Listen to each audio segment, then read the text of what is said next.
Hey guys, tonight we're diving into a story about something so small and simple it almost escapes notice. But trust me, it's way more interesting than you think. Imagine sitting in a quiet medieval monastery kitchen, where the air smells faintly of herbs, wood smoke, and boiling legumes. Lentils, those little brown or green beans you might barely glance at in the grocery store, are bubbling in a pot, an everyday staple for monks across Europe. But here's the kicker. Some monks flat out refuse to eat them.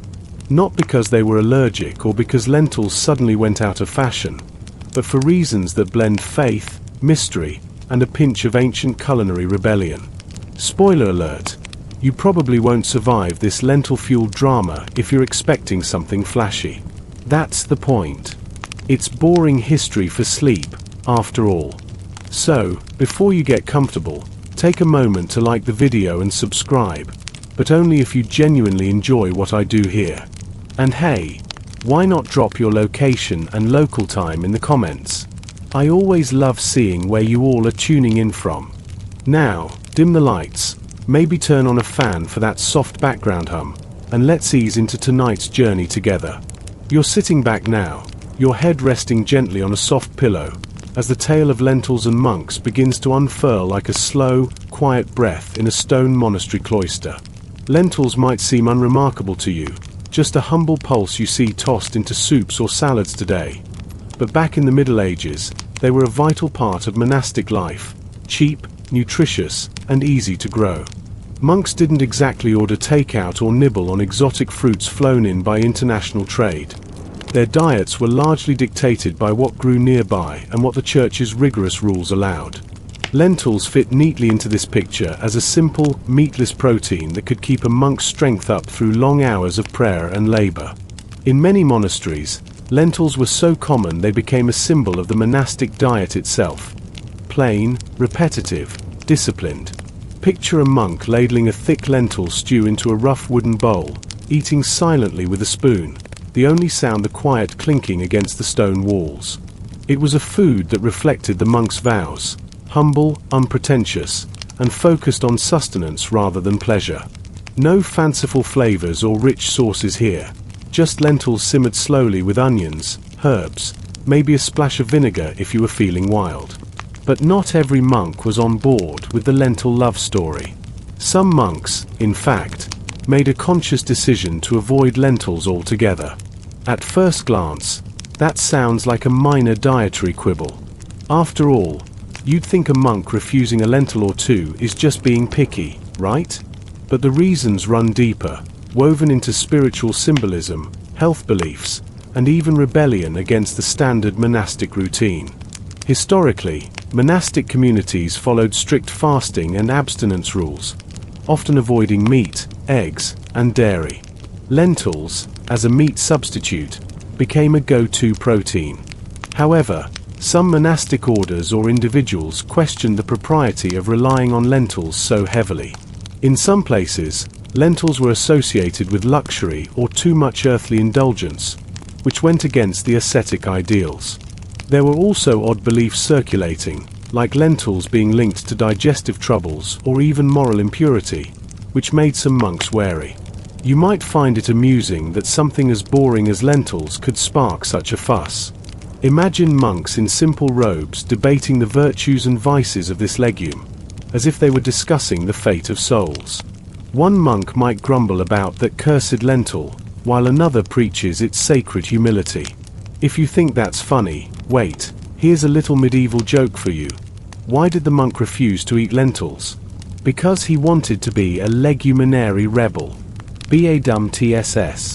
Now, a solid historical fact to anchor us. Lentils have been cultivated for thousands of years, dating back to ancient Mesopotamia and Egypt, and were introduced to Europe long before the Middle Ages. They were cheap, high in protein, and easy to store, making them ideal for monks who needed reliable food during long fasting periods. This practicality explains why they were so ubiquitous in monastic kitchens. But here's a fringe tidbit. Some scholars speculate that lentils were avoided by certain monks because of a bizarre medieval belief that eating too many legumes caused excessive flatulence, which was thought to be spiritually impure or distracting during prayer. Imagine a monk trying to maintain divine focus while wrestling with a rumbling stomach. That's a very human side of holiness you don't often hear about. And speaking of debates, historians still argue about how widespread lentil refusal really was. Was it a localized practice in a few monasteries, or a broader spiritual discipline? Some think it was more about regional farming conditions, or even just a quirky tradition that caught on. The truth probably lies somewhere in the middle, like most historical mysteries. Of course, you might be wondering what these monks actually ate instead if not lentils. Some relied more on barley, beans, or even fish on fasting days. The food landscape in monasteries was surprisingly diverse once you scratch beneath the surface of bread and water. And yes, even monks could be a bit dramatic about their meals. No lentils for me, one might say with the same conviction as refusing dessert today. So, as you start to drift off, imagine yourself in that chilly stone refectory, the candlelight flickering, a monk's whispered prayers mixing with the faint clatter of wooden bowls. Lentils simmer in the background, sometimes embraced, sometimes shunned, all part of a quiet, centuries-old dialogue between faith, food, and the human spirit. And hey, here's one last sleepy thought before you really let go. If monks could fuss over lentils, maybe your weird food quirks aren't so strange after all. You settle deeper into your pillow, and the story drifts onward, soft and slow, like footsteps on a mossy stone path. Now we're stepping back a few centuries, into the hazy beginnings of monastic fasting rules, the ancient guidelines that shaped what monks could or couldn't eat. Because, believe it or not, the drama over lentils didn't just pop up overnight. It was born from centuries of religious discipline, community tradition, and those oh-so-complicated church regulations that turned eating into an art form of devotion. Monastic fasting is a world where hunger isn't just hunger. It's a spiritual tool, a way to strip away earthly cravings and get closer to God. Early monks followed rules that often forbade meat, fish, and rich foods on certain days or seasons, especially Lent, the 6-week period before Easter when self-denial reigns supreme. Lentils, humble and plant-based, were the go-to replacement for protein, but the church's dietary codes were anything but simple.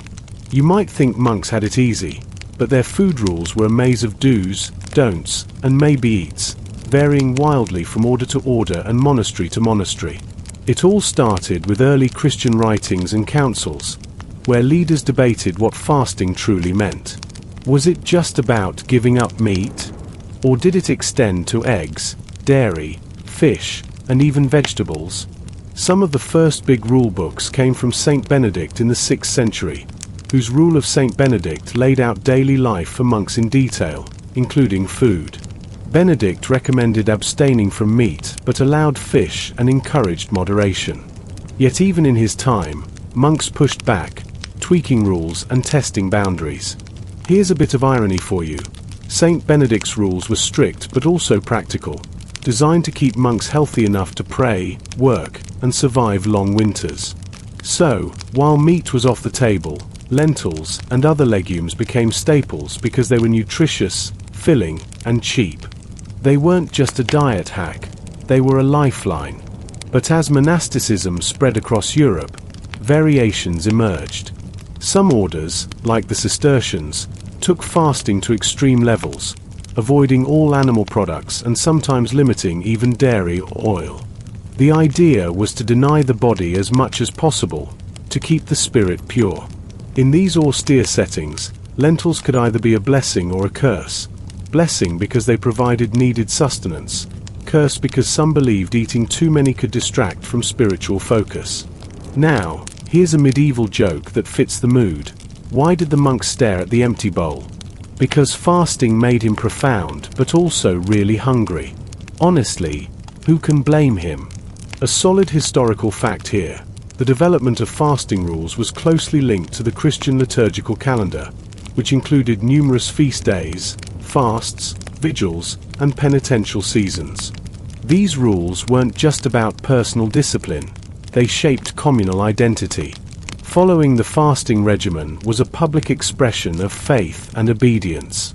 On the fringier side, Some historical sources hint at strange local customs that influenced fasting rules, like avoiding certain foods based on their symbolic meanings or health myths. For instance, in some regions, lentils were thought to cause melancholy or sluggishness, undesirable traits for monks expected to stay alert during long prayers. There's also a fascinating scholarly debate about whether some of these fasting rules were more about social control than spirituality. Some historians argue that the church used diet restrictions to assert authority over monastic communities and maintain order. Others think monks themselves pushed fasting to extremes as a form of protest or personal holiness. The truth? Probably a bit of both. You might be wondering how monks felt about all this. Were they enthusiastic followers, grumbling rebels, or somewhere in between? Letters and chronicles from the period reveal a mix. Some monks embraced fasting with fervor, seeing it as a path to enlightenment, while others quietly complained about the monotony and hunger pangs. Imagine a monk muttering under his breath about yet another lentil stew while trying to focus on the Psalms. It's a very human moment tucked inside centuries of sacred tradition. And here's a little callback. Remember those monks who refused lentils altogether? Their choices might have sprung from these early fasting debates, an effort to push their discipline even further or reject what they saw as comfort food. It wasn't just about taste, it was a spiritual stance. As you drift further, picture this: a chilly, drafty monastery kitchen in early morning light, a monk poring over a leather-bound manuscript of fasting rules, trying to decode which foods are allowed today, which are banned tomorrow. The slow simmer of lentils on the hearth is a constant reminder of the fine line between nourishment and temptation. Fasting was about balance, enough to live, but never so much as to indulge. And here's a soft joke to lull you even more. Why don't monks ever argue over food? Because they've already fasted their opinions away. So, tonight, as your eyelids grow heavier, think of those monks centuries ago, navigating the complexities of faith through the simple act of eating, or not eating, lentils. Their fasting rules were more than dietary guidelines. They were a language of devotion, struggle, and hope whispered through the quietest moments of a stone cloister. You're sinking deeper into the soft, warm cocoon of your bed now, and the story drifts gently onward, like sunlight filtering through stained glass windows onto ancient stone floors. Tonight, we explore how lentils carried meanings far beyond mere nutrition, how these small legumes became spiritual symbols entwined with ideas of humility, poverty, and devotion in the lives of medieval monks. It's easy to forget that food isn't just fuel, sometimes it's language, ritual, and even protest. Lentils, in their humble, earthy form, were much more than a staple ingredient in monastic kitchens. For many monks, they embodied the very essence of asceticism, the deliberate choice to live with less, to strip away comforts, and to embrace the plainness that pointed towards spiritual purity. Eating lentils wasn't just about filling your stomach, it was about reminding yourself of your place in the divine order. A bowl of plain lentils was a constant, quiet sermon on humility. Imagine sitting silently in a stone refectory, the flicker of candlelight casting long shadows, as you scoop up thick lentil stew, knowing it is your modest offering to the discipline of the day. The monotony of this diet was intentional, a daily exercise in self-denial designed to keep the mind focused on prayer rather than pleasure. Historically, lentils have long symbolized poverty and simplicity. Even in biblical texts, lentils appear as food for the poor or humble. Remember Esau selling his birthright for a bowl of lentil stew? That ancient story echoed in the monastic tradition, where lentils were both sustenance and metaphor. Choosing lentils was a way to live out biblical ideals, to physically embody the virtue of poverty, which was a central tenet for many monks. But beyond humility, lentils sometimes represented a spiritual test, a challenge to the flesh. Eating them daily could be seen as a form of mortification, a mild but constant discomfort that kept monks aware of their dependence on God rather than earthly comforts. It was a reminder that life wasn't about abundance, but about restraint. Now for a light joke to ease the mood. Why did the monk bring lentils to the party? Because he heard they were good at soul food. Yes, it's a groaner, but that's the point. We're in boring history territory, after all. On a more unusual note, some medieval texts link lentils to purification rituals. In certain monastic communities, lentils were believed to help cleanse not just the body but the soul, though exactly how that worked is, to modern eyes, a bit mysterious. Some scholars think this might have been tied to the digestive benefits of legumes, which were thought to flush impurities from the body, paralleling spiritual cleansing. And here's a scholarly debate to ponder as you drift. Were lentils truly a spiritual symbol for most monks, or is this interpretation a later romanticization by historians? Some argue that the focus on lentils as spiritual icons overstates their importance, and that for many monks, lentils were simply practical food, nothing more. The real symbolism, they suggest, lay elsewhere, in fasting itself, or in other rituals. It's worth noting that not all monks agreed on the symbolic weight of lentils. Some orders embraced the legume wholeheartedly as a symbol of piety, while others regarded it as dull or even a symbol of unnecessary austerity. These differing attitudes remind us that medieval monasticism was far from monolithic. It was a patchwork of beliefs and practices. You might chuckle to imagine a monk grumbling, "Lentils again? At this rate, I'll turn into a walking legume." It's a humorous reminder that even the most devoted had their limits. And that brings us back to the real human element behind these symbolic debates. Monks were people, sometimes playful, sometimes serious, sometimes downright cranky. The everyday act of eating lentils was wrapped in layers of meaning, but also lived experience, fatigue, and even humor. As your breathing slows and your thoughts soften, picture this: a lone monk sitting by the fire after evening prayers, stirring a pot of lentils, reflecting quietly on the sacrifices made in pursuit of holiness. The steam rises like a whispered prayer, blending the sacred and the mundane. So, as you drift deeper into sleep, remember that something as ordinary as a lentil carried worlds of meaning, spiritual, practical, and personal, within its tiny shell. It's a reminder that even the smallest things can tell big stories if you listen closely enough. And a last sleepy quip to tuck you in. Why do monks avoid spicy food? Because they like their souls bland, and their lentils too. You're drifting along the gentle current of this story now, feeling the quiet embrace of ancient stone walls and soft candlelight. Tonight, we meet the monks who famously refused lentils, those quiet rebels of the cloister, choosing to skip the humble legume and chart a different course in their ascetic journeys. This isn't a story of loud rebellion or dramatic protest. Rather, it's about subtle choices and profound beliefs that set some monks apart from their brethren. These lentil-refusing monks weren't just picky eaters.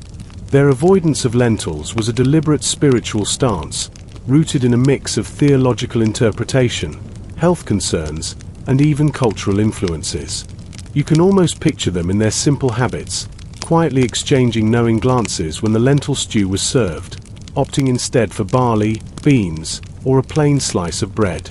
One of the more well-documented examples comes from certain Benedictine communities in the 12th and 13th centuries, where some monks began questioning the wisdom of eating lentils regularly. For them, lentils had become almost too comfortable, too nourishing, perhaps too earthly to fit with their rigorous fasting ideals. They sought an even harsher diet to further detach from worldly pleasures and sharpen their spiritual focus. Imagine a monk explaining to a novice, "Lentils feed the body, but they can also dull the spirit." That line might sound strange today, but for these monks, food was never just food, it was a spiritual dialogue. Now, before your eyelids get too heavy, here's a little medieval humor. Why did the monk refuse lentils? Because he wanted to be indifferent.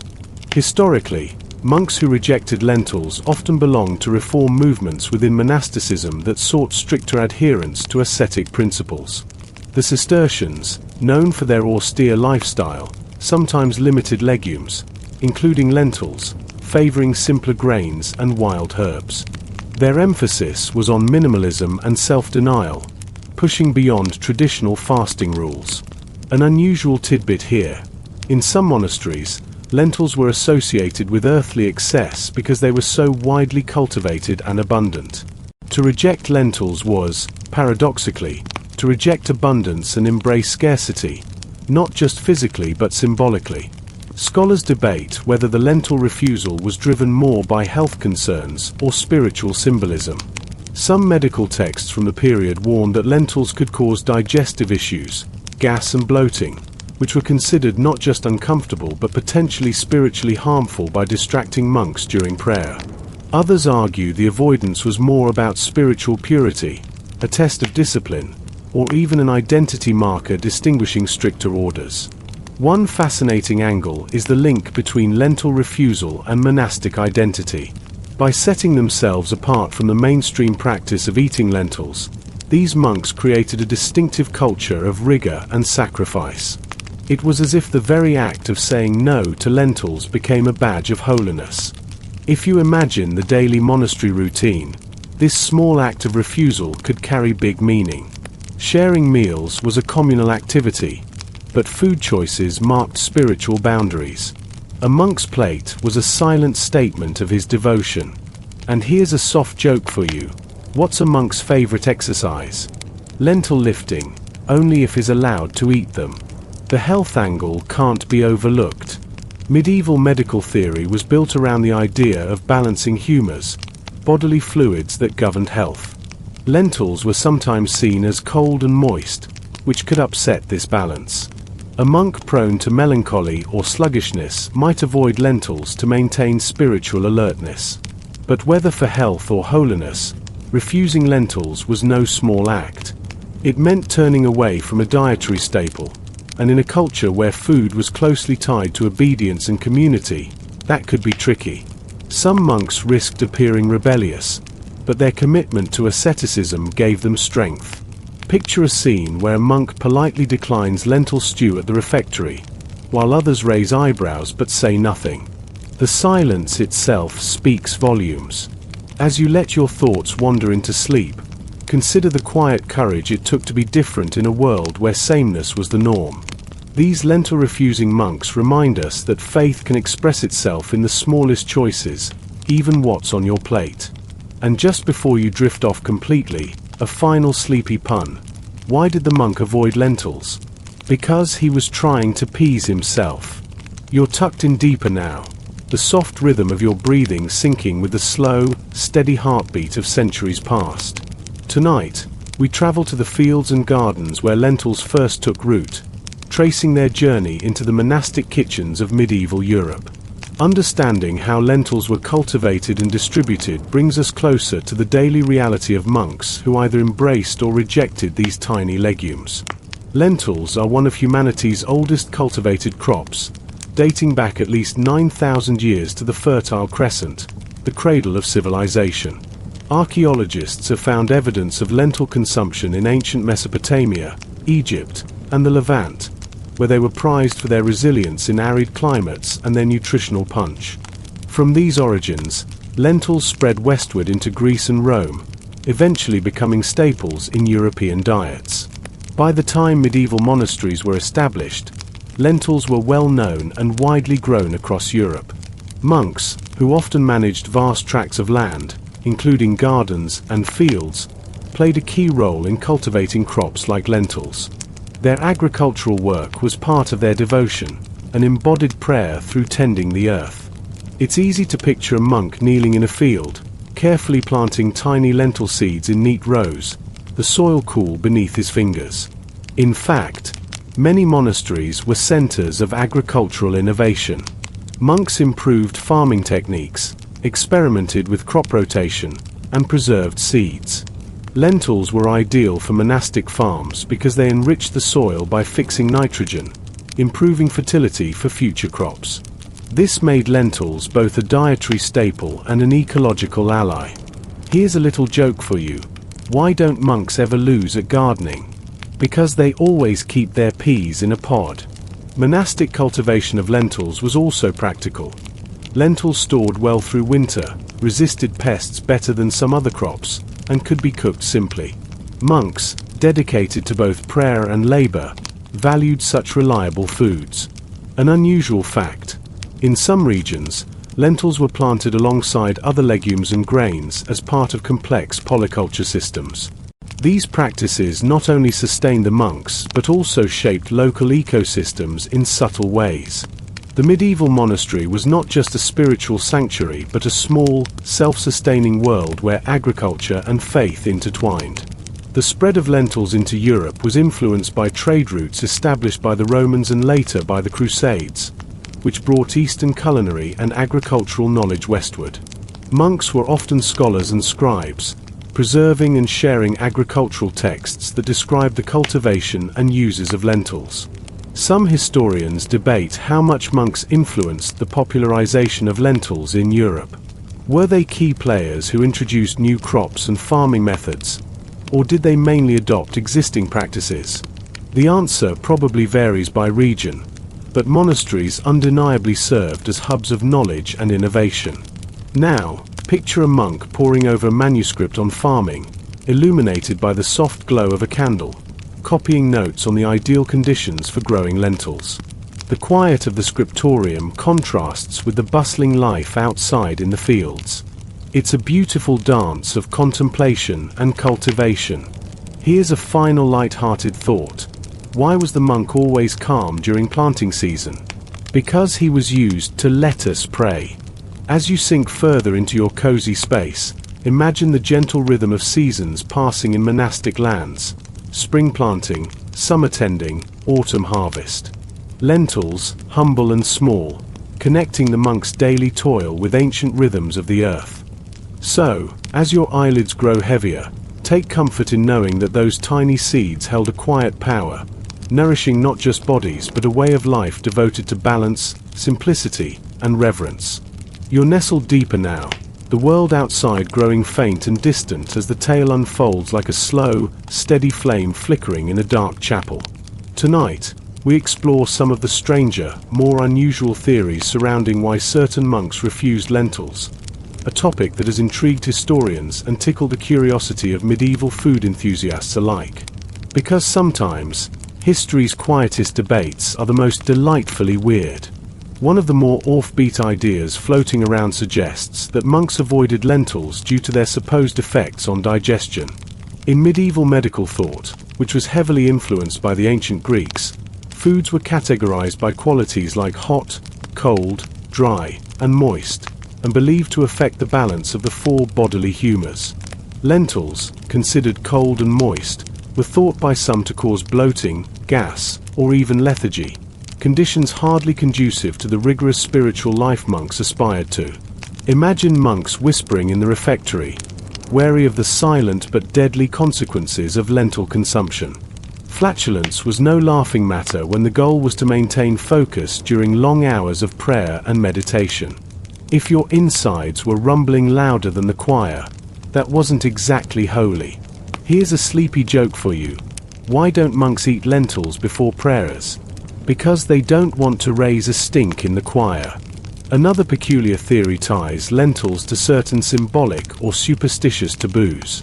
In some cultures, lentils were associated with death or bad luck.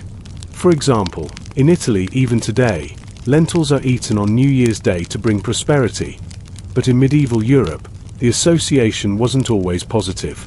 Some monks may have adopted these beliefs, rejecting lentils as spiritually unclean or unlucky. Then there's the curious case of lentils in relation to humility and pride. While many monks saw lentils as a symbol of humility, some fringe groups believed that relying too heavily on lentils could foster complacency, too much comfort in an otherwise austere life.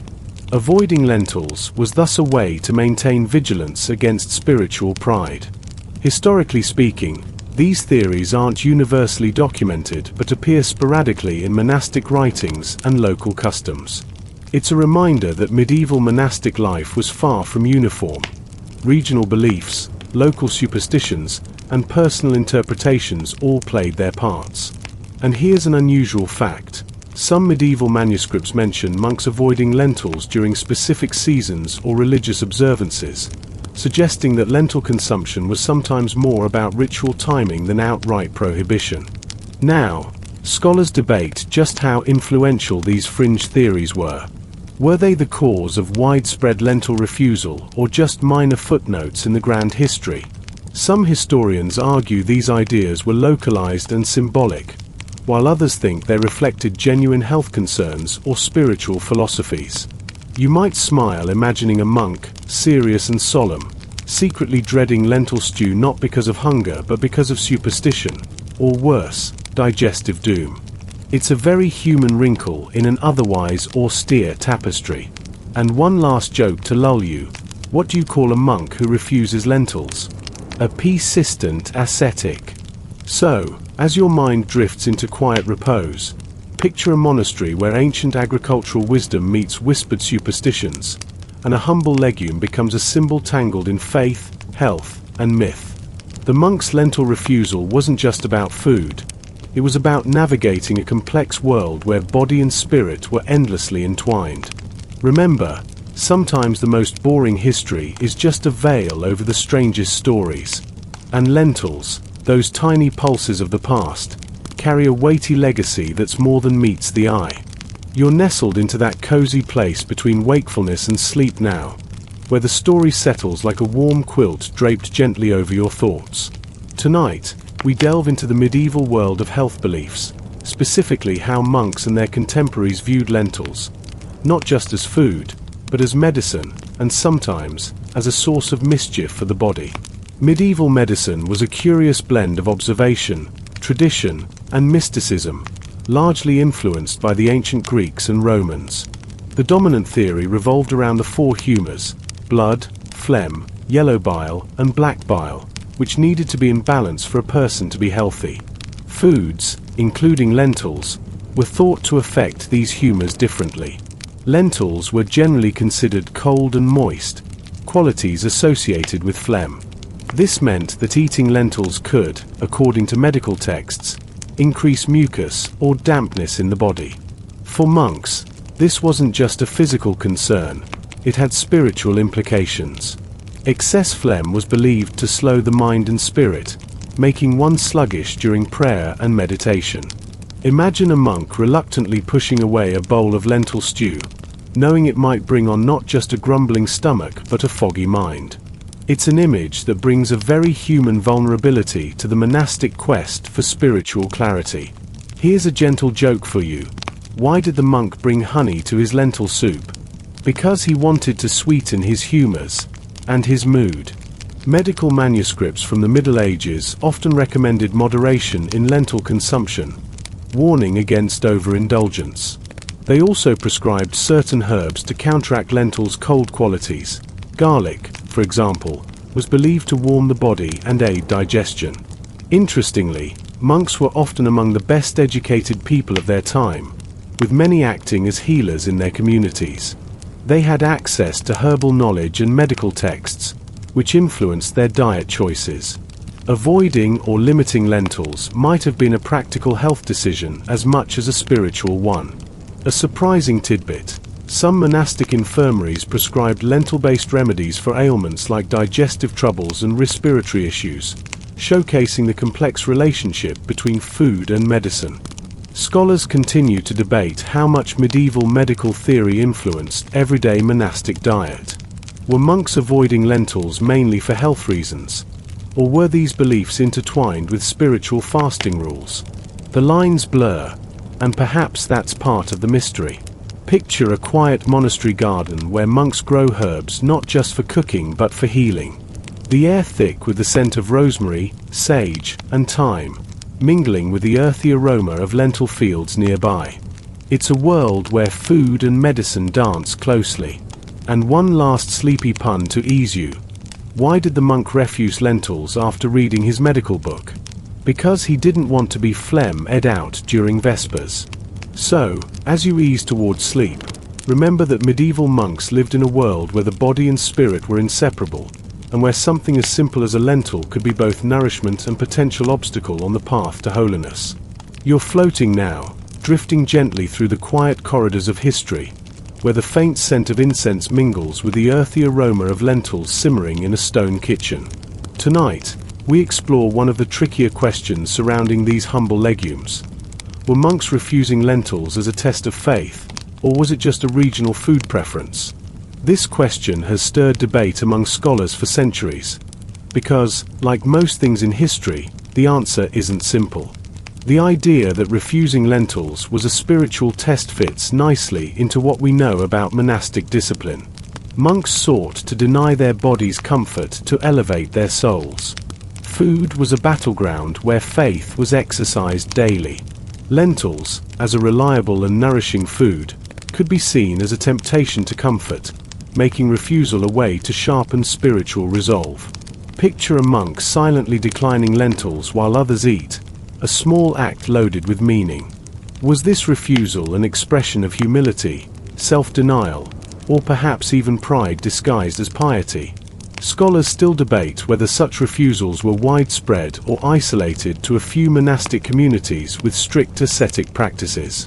One historian quipped, "The lentil refusal debate is the medieval version of arguing over the dress color, blue and black or white and gold." It's a reminder that sometimes the smallest details can cause the biggest disagreements. Another angle suggests that lentil avoidance was simply a matter of regional taste and agricultural availability. In some areas, lentils weren't common or were seen as inferior to other legumes or grains. Monks in these regions might have favored barley, peas, or beans instead, making lentil refusal more about practicality than theology. Here's a light joke to keep things easy. Why did the monk from the mountain monastery refuse lentils? Because his peas were higher up on the food chain. Interestingly, some scholars argue that monastic dietary customs were shaped by local cultures and economies rather than uniform church decrees. This means what was sacred or forbidden in one monastery might be completely different just a few miles away. A fringe theory proposes that some monks refused lentils to distinguish their order's identity. It was a way to say, "We are different, we are stricter," marking boundaries through food choices. This fits with how food often defines group identity in human societies. Picture a monastery feast where plates are filled according to order-specific rules. One monk's simple lentil stew is another's forbidden indulgence. It's a silent, simmering tension that speaks volumes about faith, discipline, and community. Scholars also debate how much choice individual monks had in their diets. Were they free to refuse lentils, or was it mandated by their order? The answer varies, but in many cases, food choices were communal and hierarchical, making refusal a subtle but meaningful act of personal devotion or dissent. As you drift, consider how these debates mirror your own life, how tiny choices can carry weight, how what seems trivial can reflect deeper values. And one final sleepy pun. Why did the monk debate lentils? Because he wanted to get to the root of his faith. So, as your thoughts fade into peaceful dreams, remember that the story of monks and lentils is about more than food. It's about the daily struggle to live with intention, to find meaning in simplicity, and to make quiet, powerful choices that ripple through history. You're floating gently now, caught in the soft glow of flickering candlelight and the distant murmur of whispered prayers. Tonight, we peek into the monk's own writings and recipe collections, where lentils appear as more than just food. They become characters in a quiet drama of praise, complaint, and contemplation. These documents offer us a rare, intimate window into how monks experienced and thought about lentils, beyond the strict rules and symbolic debates. Monastic libraries preserved a surprising number of texts about daily life, including detailed meal plans and recipes. Some of these reveal an almost affectionate familiarity with lentils, describing simple dishes like pottage, a thick stew made by simmering lentils with onions, herbs, and occasionally a splash of vinegar or oil. The tone can be surprisingly warm, as if lentils were a trusted old friend, reliable and unpretentious.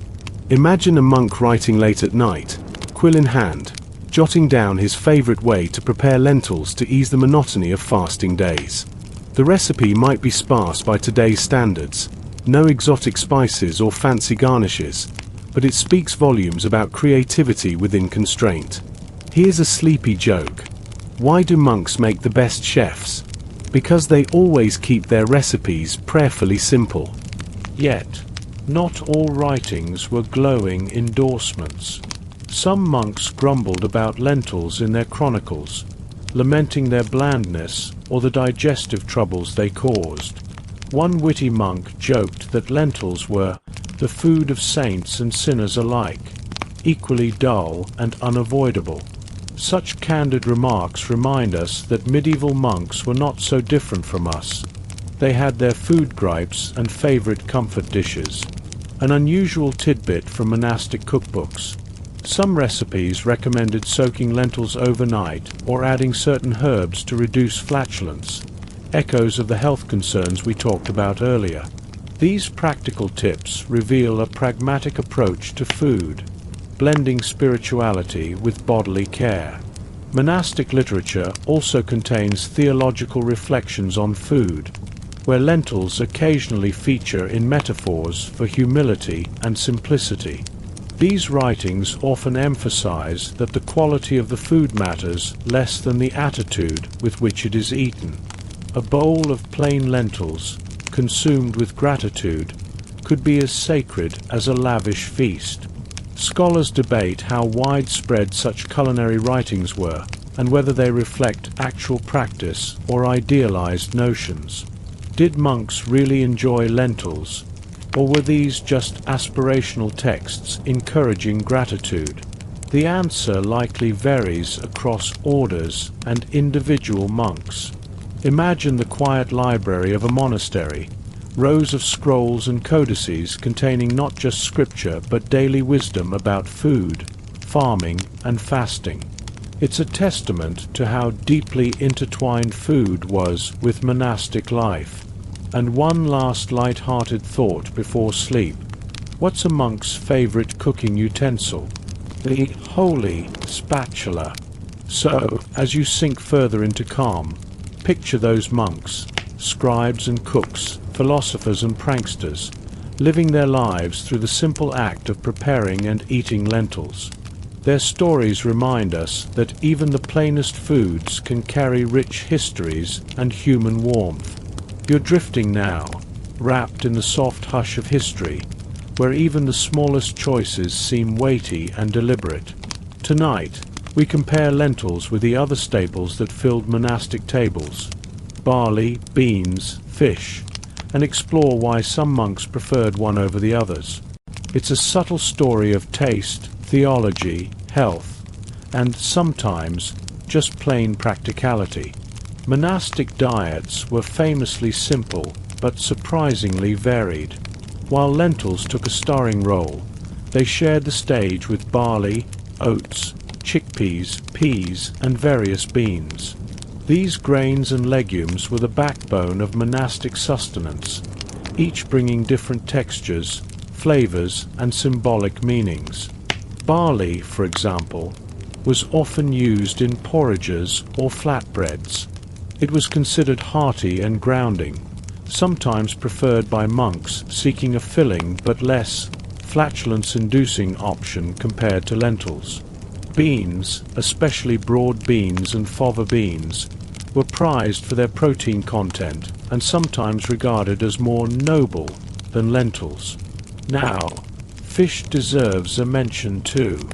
On many fasting days, monks were allowed to eat fish, which was considered a lean, purifying alternative to meat. Salted or smoked fish was common, stored easily and providing vital nutrients. Interestingly, some orders preferred fish over lentils entirely, viewing fish as a symbol of Christ and thus spiritually superior. Here's a sleepy joke for you. Why don't monks ever play cards with fish? Because they're afraid of the soul.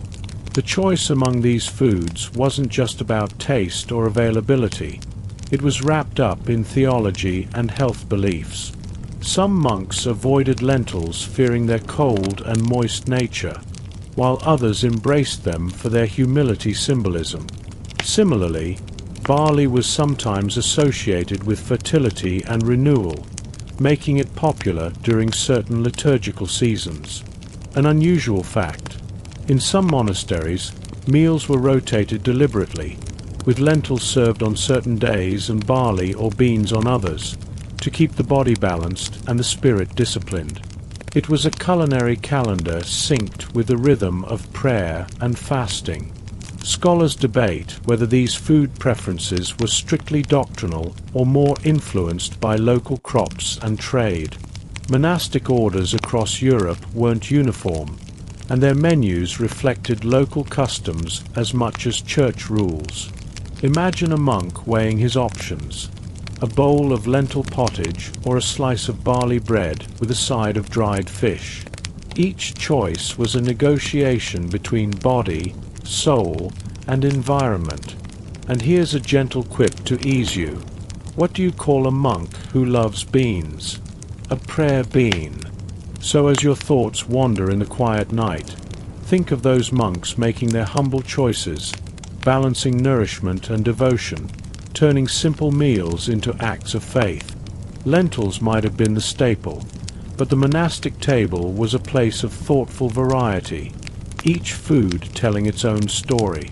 You're sinking deeper into the soft embrace of night, where history whispers in shadows and stories unfold like a gentle breeze. Tonight, we explore the mysterious monasteries and orders that banned lentils outright, the lentil-free orders, and the curious reasons behind these peculiar dietary choices. It's a tale of strict discipline, symbolic gestures, and sometimes a dash of culinary rebellion. While lentils were a staple for many monks, some orders took a hard line against them. Why? The reasons vary and are often wrapped in layers of theology, local custom, and health concerns. In certain communities, lentils were seen as too hearty, too comforting, or even spiritually suspect. Rejecting lentils became a way to enforce stricter asceticism, a deliberate choice to embrace scarcity and discomfort. One notable example comes from some Cistercian monasteries in the 12th century. Known for their rigorous adherence to the rule of Saint Benedict, Cistercians sought simplicity in all things, including food. Lentils, while modest, were sometimes viewed as a mild indulgence compared to the plainest grains and wild herbs. Imagine a monk in a Cistercian refectory, quietly declining a bowl of lentil stew while others accept it. It was more than a preference. It was a statement, a commitment to an even harder path. Here's a little medieval humor for you. Why did the Cistercian monk say no to lentils? Because he wanted to be truly ascetic. Other orders, like the Carthusians, who lived as hermits within their communities, practiced extreme fasting and abstinence. For them, lentils might have been too substantial, too sustaining, potentially distracting from their intense spiritual focus.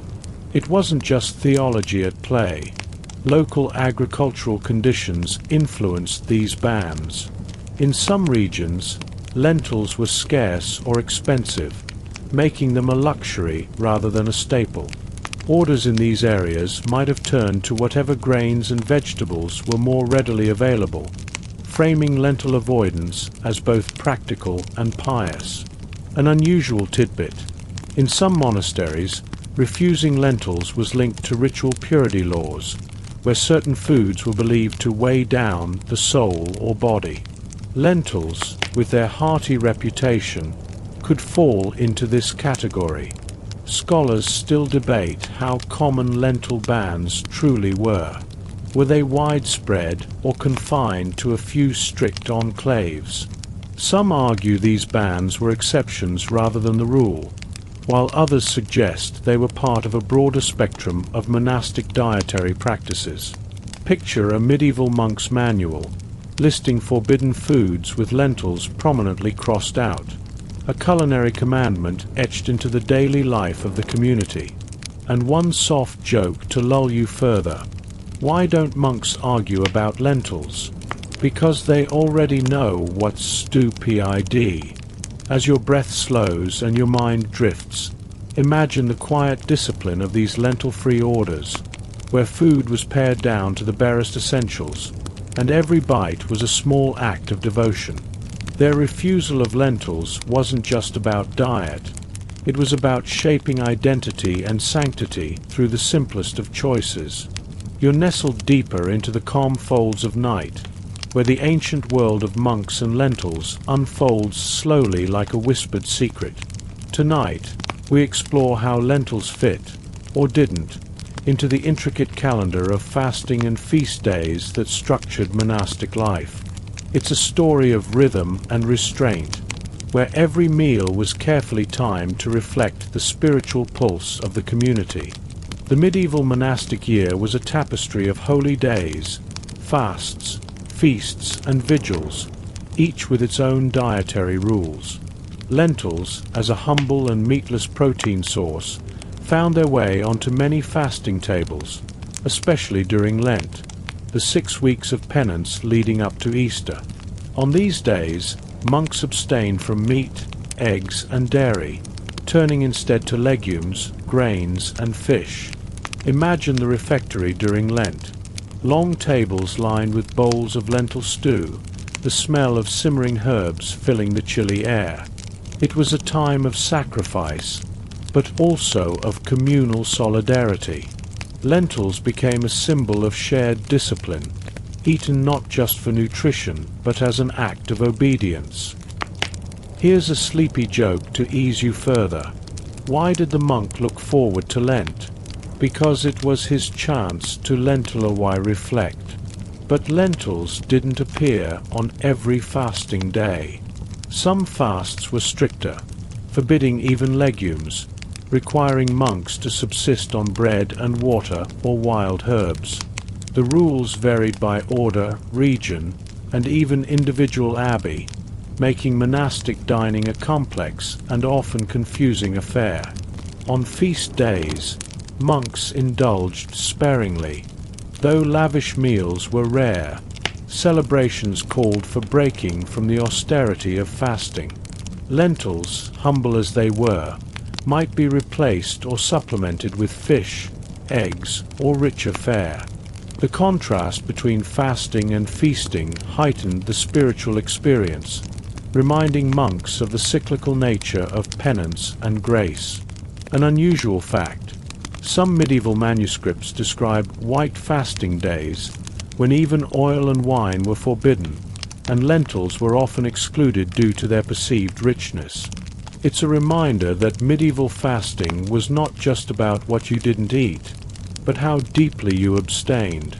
Scholars debate how strictly these rules were followed in practice. Some argue monks found creative loopholes or relaxed standards, while others emphasize the seriousness with which dietary discipline was enforced. Either way, lentils held a complex position, both a staple and sometimes a forbidden indulgence. Picture a monk's diary, noting which days lentils were allowed and which called for stricter fare, a calendar of tiny sacrifices marking the rhythm of spiritual life. And here's a soft pun for you. What do monks call their favorite fasting food? Lentil gias devotion.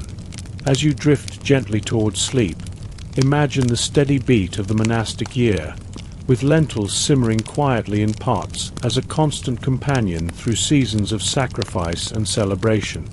Each bowl was a small ritual, a daily step on a path of faith and discipline.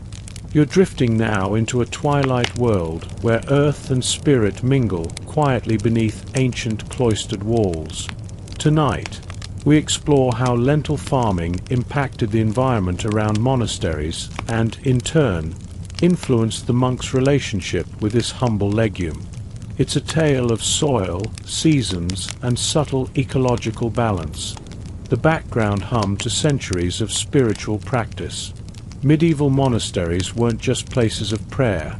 They were centers of agriculture, often managing vast tracts of land that needed careful stewardship. Monks were early ecologists in a way, observing the land, rotating crops, and tending gardens with a reverence born of faith. Lentils, as nitrogen-fixing legumes, played a special role in this agricultural symphony. Nitrogen fixation is a fancy way of saying lentils help enrich the soil, pulling nitrogen from the air and storing it underground to nourish future crops. This made lentils a natural choice for monastic farmers seeking sustainable practices, caring for the earth as part of their spiritual duty. Picture a monk kneeling in the fields, hands deep in the soil, planting lentils with mindfulness and gratitude. The rhythm of sowing and harvest mirrored the cycles of prayer, a sacred dance between the natural world and the divine. A little joke to ease you. Why did the monk love gardening? Because he found peace in peas and quiet in lentils. The environmental impact of lentil farming also shaped monastic diets. Abundant crops meant steady food supplies, while poor harvests forced dietary adjustments. In some years, lentils were plentiful and eaten daily. In others, scarcity led to creative substitutions or stricter fasting. An unusual fact: some monasteries kept detailed records of crop yields, including lentils, which helped them manage resources and prepare for lean times. These documents are precious windows into medieval ecology and economy. Scholars debate how much environmental factors influenced monastic food choices versus purely spiritual or cultural reasons. Did monks refuse lentils in some areas because of crop failure, pests, or soil depletion? Or was it always about faith and discipline? Probably a mix, as human life rarely fits neat categories. Imagine the changing seasons, with monks harvesting lentils in golden fields, drying seeds for winter, and preparing for the next planting. A slow cycle of care that sustained both body and soul. And a gentle pun for you. Why are monks great farmers? Because they're outstanding in their field. As you settle deeper, picture the quiet monastery fields bathed in soft light, the slow growth of lentils beneath your feet, a living metaphor for patience, faith, and renewal. The environment shaped the monks' choices as much as their prayers did. You're nestled deep in that tranquil space where the past and present softly blend, like twilight melting into night. Tonight, we shift our gaze to how modern scholars and cooks reflect on these old monastic lentil stories, looking at how history tastes today and what lessons linger on from those centuries-old kitchens. Today, lentils are making a comeback as a superfood, beloved for their protein, fiber, and versatility. You might find lentil soups, salads, and even lentil-based snacks on menus worldwide. But have you ever wondered how those ancient monastic practices influence our modern palates? For some culinary historians and chefs, recreating monastic recipes is a way to connect with a past where simplicity and sustainability were baked into every bite. Imagine a modern chef experimenting with a medieval lentil pottage recipe, adjusting the herbs, maybe adding a touch of smoked paprika for flair, while honoring the spirit of restraint that monks practiced. It's a culinary homage wrapped in humble ingredients. Here's a light joke for you. Why do chefs love medieval monks? Because they're great at seasoning history.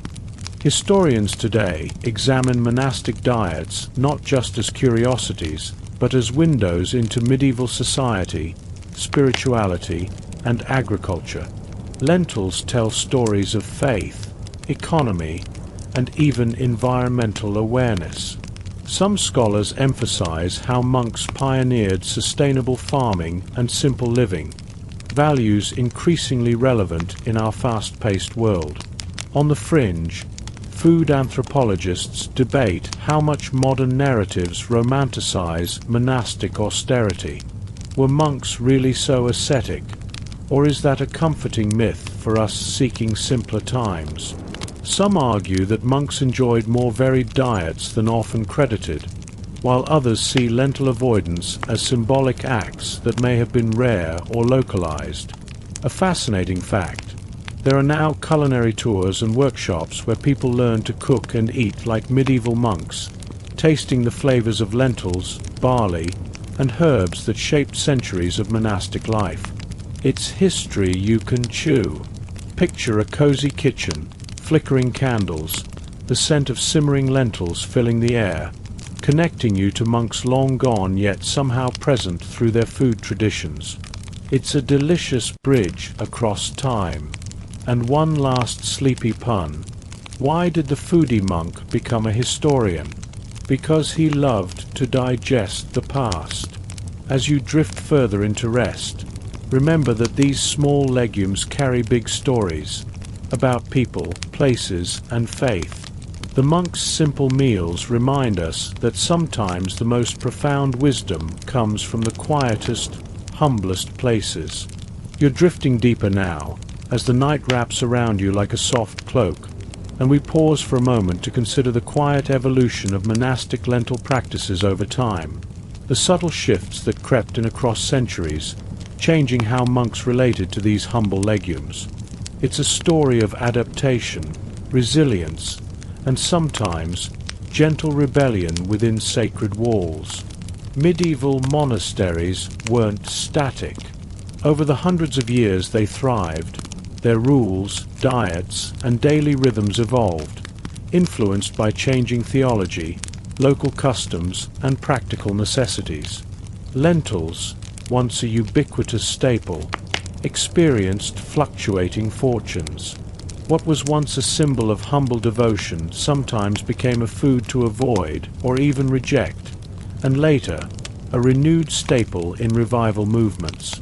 Imagine monks in the 13th century gradually incorporating new culinary influences brought by trade and travel, spices from the East, new vegetables from distant lands, and evolving agricultural practices. These changes challenged old assumptions and inspired fresh attitudes towards diet and fasting.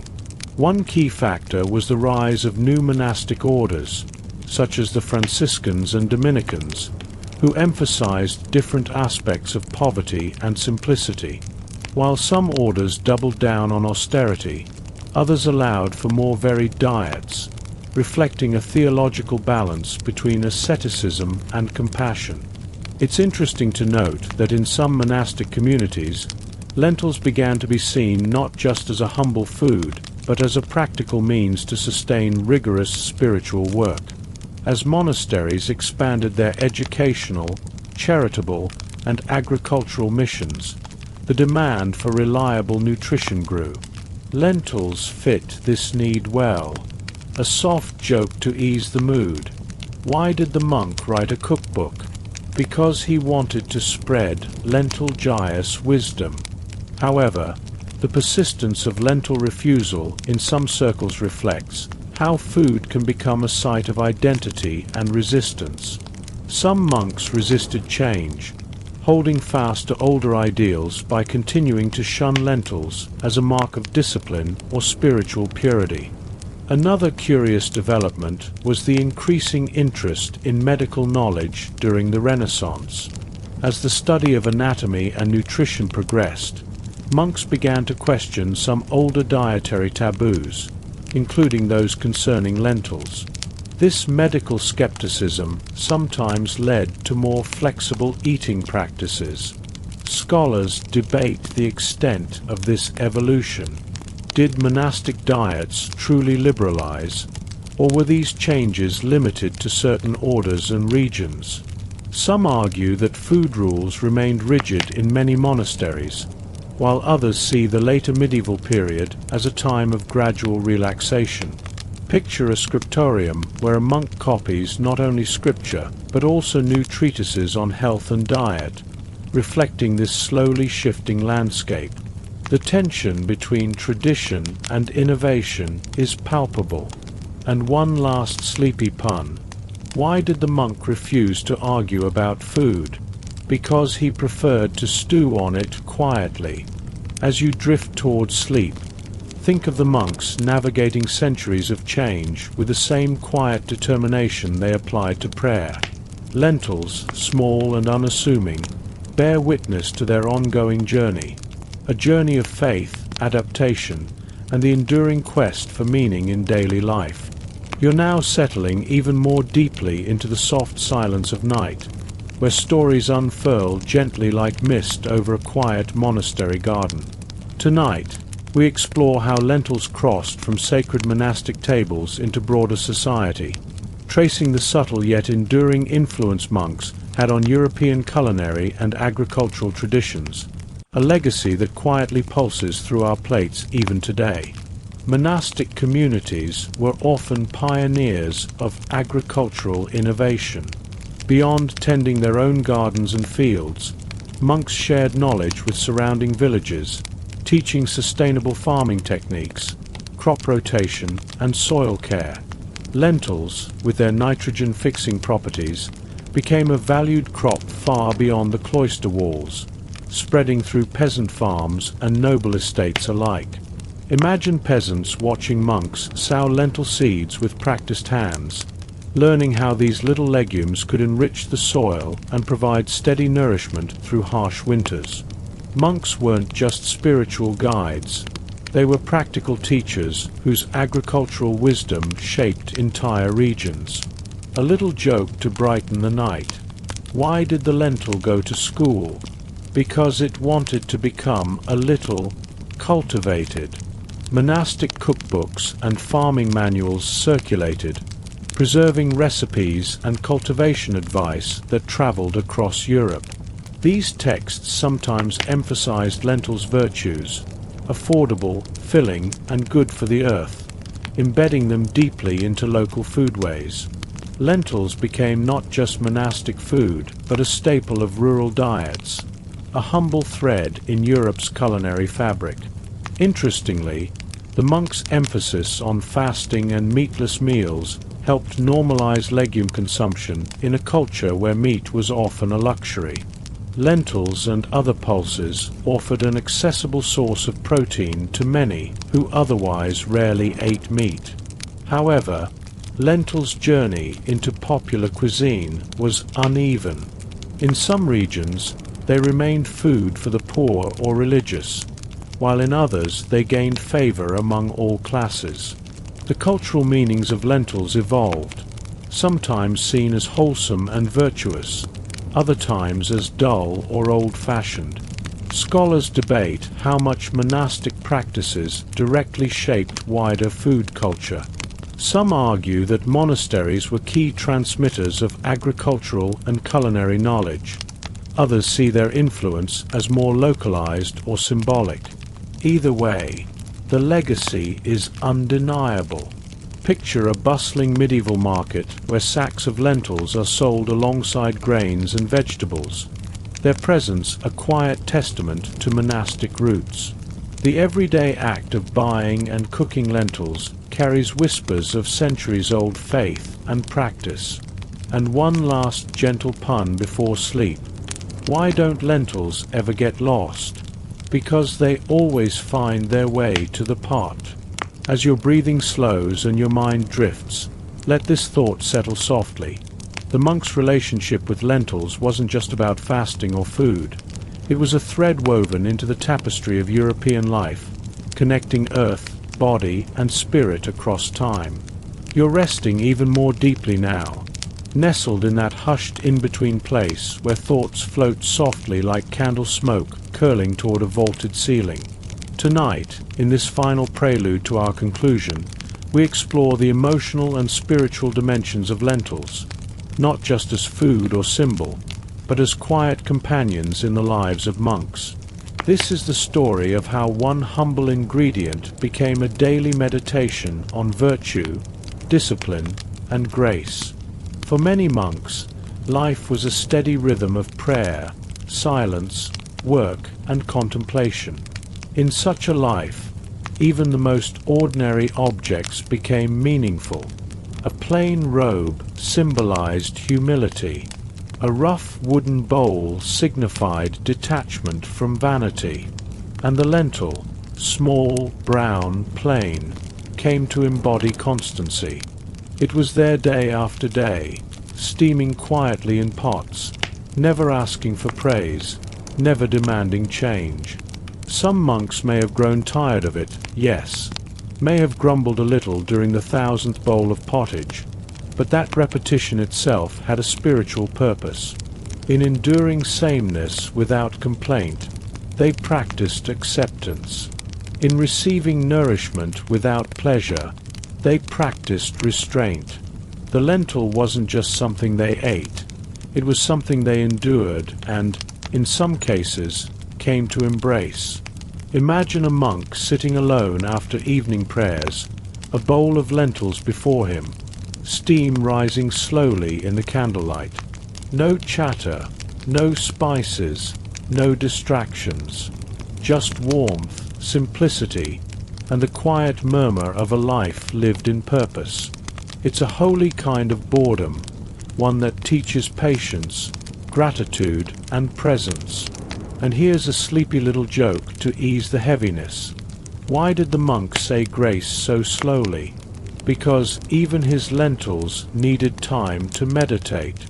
In monastic reflections, journals, letters, and quiet scribbled notes, lentils sometimes appear as metaphors for the spiritual path.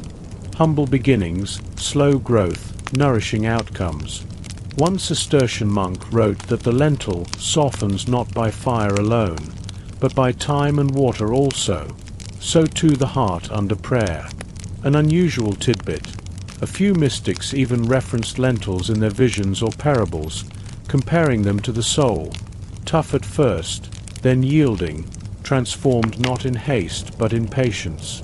These were not grand metaphors, but quiet ones, born of daily familiarity. Scholars have only recently begun paying attention to these small devotional details, arguing that food in monastic life wasn't just sustenance or ritual, but a central channel for spiritual reflection. The lentil became a teacher in its own right, small, unadorned, yet capable of forming a life. And here's a tender pun for the heart. Why did the monk carry a lentil in his pocket? To remind himself that even the smallest things can feed the soul. So as you drift gently toward the final landing of our story, remember that in the silent halls of monasteries, lentils were more than legumes. They were lessons, prayers, and quiet acts of faith. Tiny, round reminders that holiness lives not only in scripture or song, but also in what simmers quietly in a pot, day after day. You're wrapped in the gentle quiet of night now, the world outside fading softly as your mind journeys deeper into the past. Tonight, we gather all the threads of our story. Why lentils mattered so much to monks, why some refused them, and why these tiny legumes still hold meaning centuries later. It's a quiet reflection on faith, food, and the delicate dance between the two. Lentils, humble as they are, were never just about nourishment. For medieval monks, these tiny pulses symbolized humility, self-denial, and the rhythms of monastic life. Their cultivation connected monks to the earth, their preparation to community, and their consumption to discipline and devotion. Yet, the refusal of lentils by some monks reminds us that even in simplicity, there's complexity, a struggle between comfort and sacrifice, body and spirit. Imagine those monks, centuries ago, seated in stone refectories, tasting the same lentil stew as their brethren, yet choosing to abstain. Their refusal wasn't merely a dietary quirk, but a profound spiritual statement. It speaks to the diversity of monastic experience, where faith was expressed in myriad ways, each valid and earnest. Here's a gentle joke to ease you deeper. Why did the monk refuse lentils? Because he was trying to peacefully resist temptation. The story of lentils and monks is also a story of human nature, our need for meaning in the mundane, the ways we find identity and purpose through the smallest choices. Food becomes a language of faith, a ritual of self-control, and a connection to something greater. Today, as lentils regain popularity in kitchens worldwide, We might taste not just a healthy food, but a legacy of centuries-old practice, of communities seeking balance, sustainability, and spiritual harmony. The monks' simple meals remind us that richness doesn't always mean abundance. Sometimes it means intentionality. And so, as your breathing slows and your thoughts soften, imagine the flickering candlelight in a medieval monastery, the quiet clatter of wooden bowls, the whispered prayers mingling with the earthy aroma of simmering lentils. Let this gentle image carry you into peaceful dreams. You're safe now. It's okay to let go. The world will wait for you, and tomorrow is another day. Thank you for sharing this slow journey with me. May your dreams be calm, your rest deep, and your heart light.